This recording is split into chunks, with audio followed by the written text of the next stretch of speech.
ಶಿಡ್ಲಘಟ್ಟ ವಿಧಾನಸಭಾ ಕ್ಷೇತ್ರದ 4 ಗ್ರಾಮ ಪಂಚಾಯಿತಿಗಳಿಗೆ ನಡೆದ ಚುನಾವಣೆಯ ಮತದಾನವು ಬಹುತೇಕ ಶಾಂತಿಯುತವಾಗಿ ನಡೆಯಿತು. ತಾಲೂಕಿನ ಮಳಮಾಚನಹಳ್ಳಿ, ಹೊಸಪೇಟೆ, ನಾಗಮಂಗಲ, ಭಕ್ತರಹಳ್ಳಿ ಗ್ರಾಮ ಪಂಚಾಯಿತಿಯಲ್ಲಿ 45 ಸ್ಥಾನಗಳಿಗೆ ಚುನಾವಣೆ ನಡೆಯಿತು. ವಿವಿಧ ಪಕ್ಷಗಳ ಬೆಂಬಲಿತ ಅಭ್ಯರ್ಥಿಗಳು ಹಾಗೂ ಮತದಾರರು ಶಾಂತಿಯುತ ಮತದಾನ ಮಾಡಿದ್ರು. 4 ಗ್ರಾಮ ಪಂಚಾಯಿತಿಗಳ 19 ಮತದಾನ ಕೇಂದ್ರಗಳಲ್ಲಿ ಮತದಾನ ಬೆಳಗ್ಗೆ 7 ರಿಂದ ಸಂಜೆ 5 ರವರೆಗೆ ನಡೆಯಿತು. ಮತದಾರರು ಬೆಳಗ್ಗೆಯಿಂದಲೇ ಮತಗಟ್ಟೆಗಳಲ್ಲಿ ಸಾಲುಗಟ್ಟಿ ನಿಂತು ಸಾವಧಾನವಾಗಿ ಮತ ಚಲಾಯಿಸಿದ್ರು. ತಾಲೂಕಿನ 4 ಪಂಚಾಯಿತಿಗಳಲ್ಲಿ ಒಟ್ಟು 15,072 ಮತದಾರರಿದ್ದು 14,143 ಮತ ಚಲಾವಣೆಯಾಗಿದ್ದು 93.84% ಮತದಾನ ನಡೆದಿದೆ. ಅದರಲ್ಲಿ 7,126 ಪುರುಷ ಮತದಾರರು, 7,017 ಮಹಿಳಾ ಮತದಾರರಿದ್ದು ಮತದಾನ ಮಾಡಿದ್ದಾರೆ.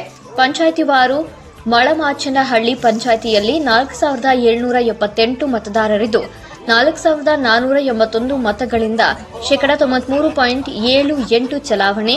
ಭಕ್ತರಹಳ್ಳಿ ಪಂಚಾಯಿತಿಯಲ್ಲಿ 3,291 ಮತದಾರರಿದ್ದು 3,115 ಮತಗಳಿಂದ 94.65% ಚಲಾವಣೆ. ನಾಗಮಂಗಲ ಪಂಚಾಯಿತಿಯಲ್ಲಿ 2,418 ಮತದಾರರಿದ್ದು 2,263 ಮತಗಳಿಂದ 93.84% ಚಲಾವಣೆ. ಹೊಸಪೇಟೆ ಪಂಚಾಯಿತಿಯಲ್ಲಿ 4,586 ಮತದಾರರಿದ್ದು 4,284 ಮತಗಳಿಂದ 93.44% ಮತಗಳು ಚಲಾವಣೆಯಾಗಿದ್ದು ಒಟ್ಟು 93.84% ಮತದಾನ ನಡೆದಿದೆ. ಡಿಸೆಂಬರ್ 11ರ ಬುಧವಾರದಂದು ನಡೆಯಲಿರುವ ಮತ ಎಣಿಕೆಯಲ್ಲಿ ವಿಜಯಮಾಲೆ ಯಾರ ಕೊರಳಿಗೆ ಬೀಳುವುದೋ ಕಾದು ನೋಡಬೇಕು.